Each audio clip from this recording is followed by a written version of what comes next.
Hello and welcome to the final podcast of the year from New Scientist. I'm Rowan Hooper, and for this episode, we thought we'd share some of our favourite long reads that we've published over the last 12 months. But it's too big a task for one person alone. You know, we published so much over the year. So to help me out here, I've recruited some staff from Features team. Kat DeLonge, magazine editor, Dan Cozzins, features editor, head of features, and Alison George, who's another features editor. Welcome all of you. Thank you. Hello. Hello. Right, Kat, we want to give a flavour of some of these stories that we've picked out, and we want to hear a bit about the process that went into making them and all of that. But tell us about the holiday gift that you are donating. Yes, so we've picked 5 of these amazing feature articles, and I should say this is premium content, so this is usually only available to our paid subscribers, and we are going to make them free to you to read between the 25th of December and the end of the year. Amazing. And how do we get hold of these gifts? We'll put a link in the show notes, and then you can get access and just click on the stories you want to read, and they'll all be up at newscientist.com too. Excellent. All right, let's get into it. These are all cover features as well, so we can talk a bit about the process that went into the cover, design and the thinking behind that as well. And we've got physical copies here to look at to remind ourselves. We've got the longevity diet. This is how knowing what to eat and when can help you stay young. Dan, what have you got? So I've got a couple. First of all, I've got A New Dawn for Physics. The Large Hadron Collider finds strongest hints yet of a game-changing new particle. And I've also got Is Consciousness Fundamental to the Cosmos? Which is a question on everyone's minds, I'm sure. Rethinking the relationship between mind and matter. You've got the easy stuff. Yeah. Ali, what have you got? I've got Secrets of the World's First Civilizations, how AI is decoding the lost stories of ancient Mesopotamia. Ooh. And Kat, the last one is? So I've got How to Beat Insomnia, the real reason you can't sleep and what to do about it. All right, look, let's start with Mesopotamia. Ali, you wrote this, so set it up for us. It's all about decoding the mysteries of the world's first writing that we know of, which is called cuneiform, which started out about 5,000 years ago in a place called Mesopotamia. So that is now Iraq, or part of Iraq. And it's the Fertile Crescent, isn't it? It's where the first civilization arose, where agriculture first got going. So that's why we're interested in this region, isn't it? Yes, well, it's an amazing place. Nowadays, ancient Egypt seems to hog all the limelight, but at a similar time, there were these amazing civilizations of this people called Sumerians and the Babylonians, and these are the people who wrote in the cuneiform script. And we've got so many documents written by them, but few people know about them, and they were in these amazing societies and did amazing things. What is it? Because they just didn't leave pyramids and stuff behind as much as the Egyptians. Is that it? Why don't we know as much about them? I don't know. I mean, I've got to say, ancient Egypt is really amazing. I mean, all the artifacts and pyramids they left we're not behind dissing is Egypt incredible. here, you know. Yeah. But I wanted to big up the other amazing civilizations that were around at the same time, and they wrote in this script called cuneiform.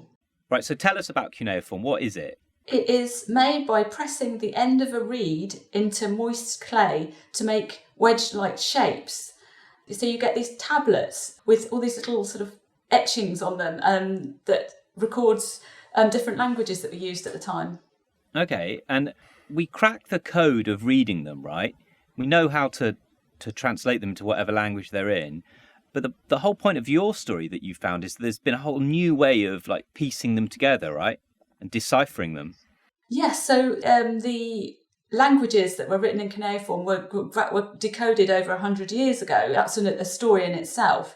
But we've got this amazing number of documents in this tablet form, and most of them have never been read because there's so many of them. Very few people can read cuneiform. There are so many documents. It's just a nightmare to read. It's different languages. There is no space between the characters. It's very ambiguous. Lots of pieces are missing from the tablets. So most of it is just either never been read or never been translated. So you've got this amazing document that we know nothing about. But what we're using artificial intelligence now to sort of piece them all together, like it's all been smashed up and the AI can work out how it all goes together. Yes, so there's lots and lots of bits of fragments of these tablets because they're very fragile. They get broken up and then they've been distributed around museums, say in Baghdad, London, Frankfurt. And working out how they get together is a nightmare. So there's all these amazing initiatives using artificial intelligence to work out which bits fit with which bits. And so using this system, there's some very famous works of literature, one called the Epic of Gilgamesh, and still bits of it are missing. But AI has found some missing parts of these stories, and these are stories that resonate today. Like one of the parts of the Epic of Gilgamesh, which is about a mythical king and his quest for eternal life, has a story in it which appears to be very similar to the flood story, which later appeared in the Bible. So these are really, really important works of literature, and we can't read them in full. But the aim is, with AI, to find the missing pieces and translate tablets that are stored all around the world. We can finally read this writing in fullness for the first time since antiquity. Well, that is incredible, isn't it? To have this window into people who are living and doing stuff 5,000 years ago, and just to be able to wake that up again. It's amazing. Yeah. And what I love about this story as well is that you actually went there, Ali, didn't you? You went to the British Museum, you met the researchers who were doing it, they gave you exclusive kind of behind-the-scenes access, and you just wrote this charming story that unlocks all these secrets. Yeah, thank you. Yeah, I had the most amazing day at the British Museum. I went to Vaulted Library, which isn't open to the public. It's got high arch ceilings, and there you're surrounded by these drawers which contain all the tablets in the collection there. And wow. I was with a man called Irving Finkel. To give his official title, he is Assistant Keeper of Ancient Mesopotamian Script, Languages and Cultures. And he was pulling open these drawers and just picking up these tablets. And it's so hard to read, but he was staring at them. It could be in Sumerian language or Babylonian. And he was saying, this is a prayer to the god Marduk, or this is a list of omens. So it was just magical. Yeah. What an amazing experience. I need to cook up a reason to get to the British Museum and do that.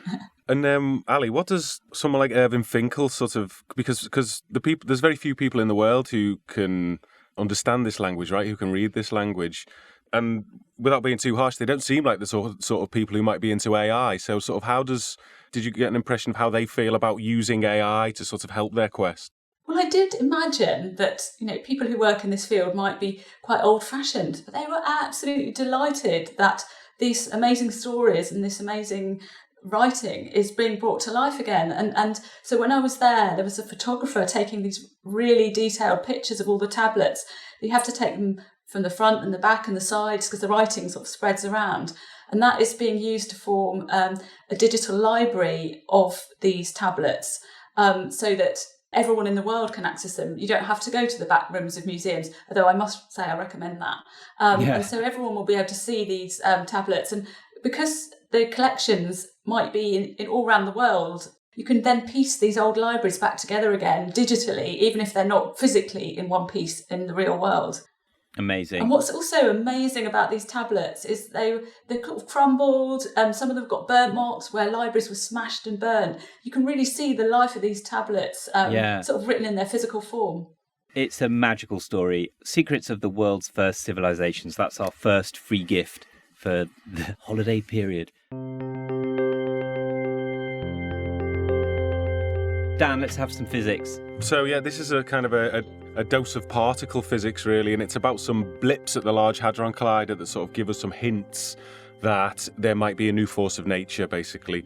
And so it's about the LHCb experiment, which is one of the detectors at the Large Hadron Collider, and they measure these subatomic particles called beauty quarks.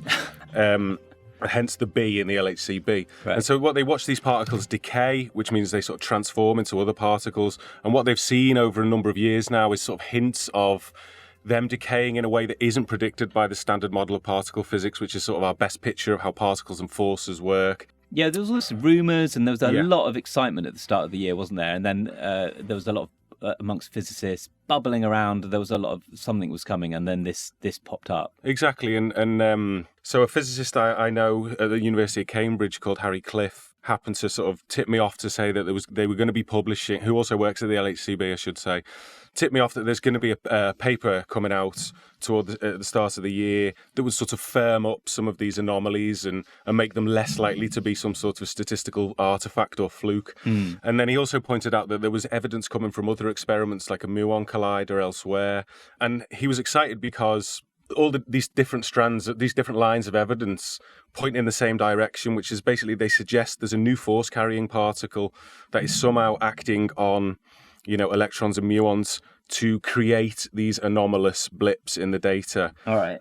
And the theorists then obviously jump on this, and they reckon that it could be what they call a leptoquark or a Z prime, these new force-carrying particles that would not only explain the sort of mysterious 3 generations of particles, that are sort of separated in 3 categories of mass, but would also help us to sort of unify the 3 forces of nature we know of other than gravity, which are the electromagnetic force, the strong nuclear force, and the weak nuclear force.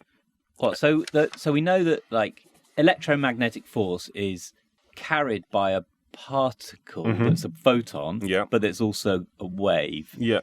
And so what they're thinking they found is as another thing like a photon, another particle that can carry a force. Exactly. And also we don't know what the new force is either. Well, we have an idea of some of the properties it would have, but that, It hasn't got a name yet, though. Well, no, they have a name for the particle, a leptoquark or a Z prime, but the force itself, doesn't seem to have a name. I could be wrong there, but the idea is that it would somehow sort of unify the leptons and the quarks, which are 2 categories of particles, and sort of then push us toward this unification in the sense that they're both sort of one and the same force at a higher energy scale. We see them as they are now, but at a higher energy scale, perhaps much earlier in the universe, as I understand it, they would have been one and the same. So they sort of unify it, make it into sort of a coherent theoretical structure. And that would be a massive deal. I mean, as Harry himself says in the piece, if this stuff does turn out to be true, and we still don't know because it's particle physics, it takes a long time for these things to firm up, but it would be a massive deal. I think he says it would be the biggest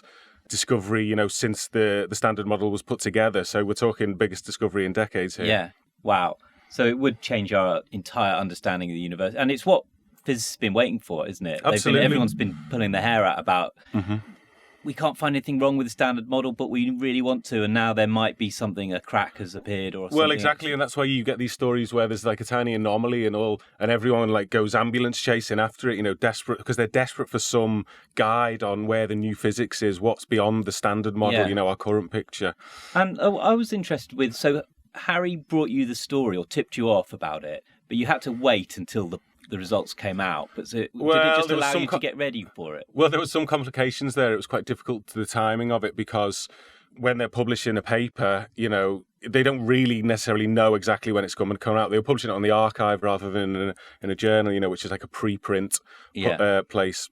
And so it's a bit of a sort of you're sort of in a holding pattern, aren't you? Just kind of waiting. You kind of have to figure out whether it's better to wait so you can divulge exactly what's in the paper, or publish it first when you kind of have a hint, but you can't necessarily say all the details. And I think in the end we went with the latter because there's just no guarantee of when that paper's going to be published, But then I think the nice thing about this story was that Harry came to me and with this story, and Harry's kind of unique in that he's works on the LHCb, so he knows this stuff inside out, and he's able to articulate really difficult concepts in a really clear way. But he's also has this sort of, I would say, a sort of a journalist's eye for a story, and is able to bring out the telling details of the people involved and the moments of revelation and their doubts. And so it becomes a story, yes, about theoretical particle physics experiments, but also about the people who are doing it. And for me, it made for a very satisfying story. Yeah. It made your job very easy. It did. It was a rare blend, isn't it, to have all of that in one writer? Yeah. And even though this was at the beginning of the year, everything he's talking about it is still totally relevant because we're still working out what this blip is. Absolutely, yeah. The next one is the longevity diet. How knowing what to eat and when can help you stay young. Kat, Tell us about this. Yeah, have you adopted the diet? Some of it, and I have actually as well. Have you? Well, yeah. I mean, so spoiler: you need to eat lots of beans. That's how the feature starts. But can I just say how much I love the cover of this one? I just think it's so beautiful, and there was a lot of discussion around this, whether we should have a tortoise on the cover as the kind of symbol of longevity, or whether we should have this amazing woman that has like fish and potatoes and clocks in her hairdo. Yeah. So I'm glad we went with her because I think she looks fabulous. Yeah. But this was, was the most popular feature story that we did this year. It absolutely went gangbusters, and I think the reason for that is because, it sounds so obvious to say that what you eat can add years to your life. Obviously, we know that if you eat too much, processed food and red meat and junk, basically, it's going to shave years off your life. And if you eat really well, then that's going to be really good. And it affects all sorts of diseases like, cardiovascular disease and diabetes and all the rest of it. But that's not what this story is about. This is really about bringing together some really good in-depth research that has taken decades to do in all sorts of fields, from sort of epidemiology to clinical trials, aging, looking at centenarians, looking at the people who live in these so-called sort of blue zones where people live a really long time, and bringing it all together to ask, what is the diet that adds years to your life? And, based on that evidence, the claim is that it could add, if you're switching from a sort of typical Western diet, it could add 10 or even 20 years to your life. Yeah, that really jumped out, didn't it? Like, this is written by our staff writer, Graham Lawton, and at the beginning of the piece, or somewhere in the piece, Graham says, this could add a decade to my life. Yeah, and the earlier you start doing it, the better. Yeah. And what I like about this is, as you say, it brings together all the research done on it. So you can really feel like, this is not just someone asserting with prior commitment to some other cause, that they think this is what you should do. This is like balanced look at all the things that work and what doesn't. The one I adopted is the 16/8 fasting thing, right? Have you done that at all? I do that periodically, actually. I do increasingly from this and from other stuff that I've written about the benefit of sort of taking a break from eating regularly. Yeah, well, so the 16/8 fasting is like you fast for 16 hours and you eat in an 8-hour window. And that basically, for me, that means you stop eating at 8 p.m. and then skip breakfast and just start again at noon the next day. And I found that quite doable. Not every day, but it's really doable. And the advantages apparently really, really good. So yeah, and I think the fasting bit is one bit of this story, but it's also, I think one thing I like about it, and if you read the article, you'll see this, but it kind of hits that sweet spot. But we're not giving medical advice. And so sometimes when you do this stuff, it can get a little bit in the weeds of the research. But this was really something, it's what we call news you can use. Yeah. In the story, it actually says, like, this is how many grams of this you should eat and how many grams of that and you should eat. And it made me realise I eat too many eggs if I want to live longer. So it is, it's useful, but it's also, it comes with caveats, and some of the research is still in early days. So. Yeah, but no surprise it was the biggest hit of the year across the board. No surprises. And we're making it available free. Aren't we amazingly generous? A good New Year's resolution there.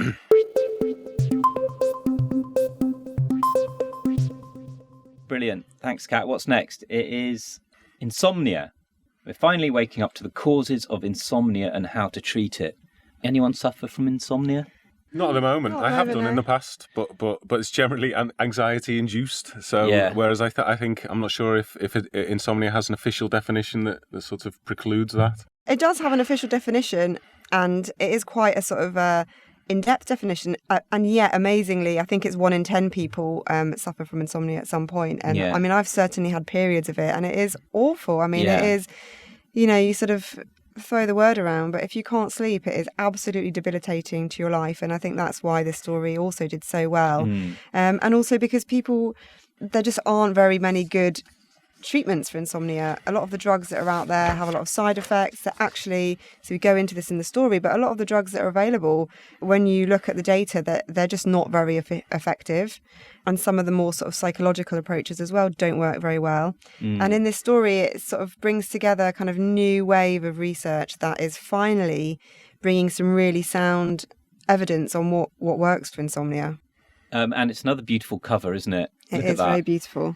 I think what was the thinking behind, how do you go about commissioning the cover? Do you sort of give a brief to the art director and say, this is the kind of thing we want? Yeah, and I think with stories like sleep and exercise and that kind of stuff, you can be so cliched with it, and you just sort of think of all that like stock imagery that you see everywhere. And it's sort of, how do you take something that seems a bit, everyday and make it feel magical, like something that's kind of horrible, insomnia, but it makes it somehow magical, that cover. Yeah, and I think that you sort of wanted to have a bit of whimsy with this one, and like you say, not make it kind of completely miserable, even though it's a miserable condition. Have a bit of, because ultimately the story is one of hope, because it's about bringing treatments to people, and so I think this cover is a hopeful one where this woman is kind of drifting, in her. Asleep, hopefully. Yeah. Because I do recall on this one, and my suggestion was to have someone imprisoned by the shadow of their sort of their slattered bedstead, which was obviously a terrible idea. But at least it goes into, sort of gives you an idea of, the sort of process you go through to say, no, that's not going to work. That's too scary and horrible. You have to explore all the options, Dan. So it's good. Brilliant. So that's How to Beat Insomnia.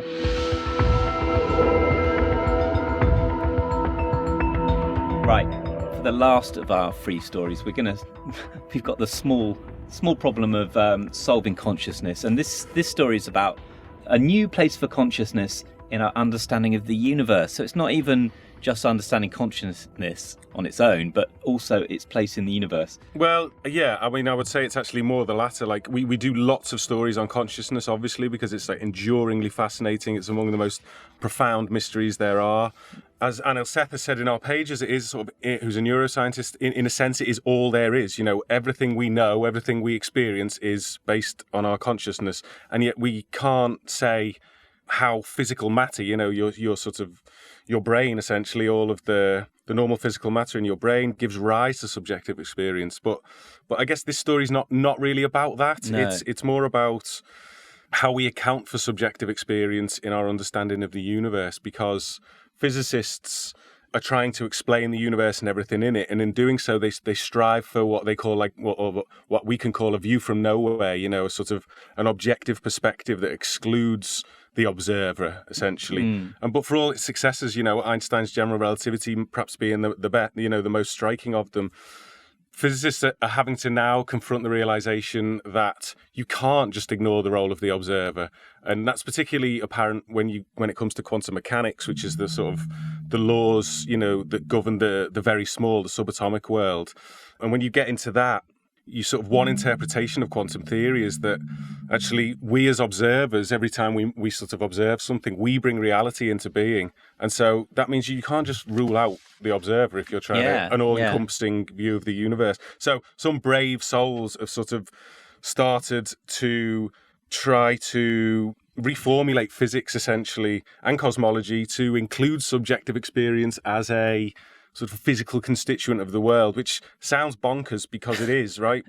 And it is fair to say that a lot of their suggestions are on the bewildering side of things, but I like to think that it's at least sort of the right side of bewildering. Sometimes this story is not, it's not going to help you have a better diet or help you sleep, but it is just sort of really good to sometimes take people deep into some really difficult questions, and hopefully they come out trigger an existential crisis at that time between Christmas and New Year. It might be good to read if you do wake up with insomnia and try to get through this story. Not that it's going to put you to sleep. No, not that it's going to put you to sleep, but it's a challenging piece of work. It might tire you out at the end. Well, actually, it's interesting that one of the insomnia in the insomnia feature, one of the things that has been shown to work, this new approach, is to not focus on trying to get to sleep, but focus on staying awake. So maybe read that feature, try and stay awake, and then you might get to sleep. Yeah, and there's some pretty crazy stuff in there. Sort of one potential solution is to just, which philosophers are proposing, is to say that some form of consciousness, however sort of fragmentary or rudimentary, is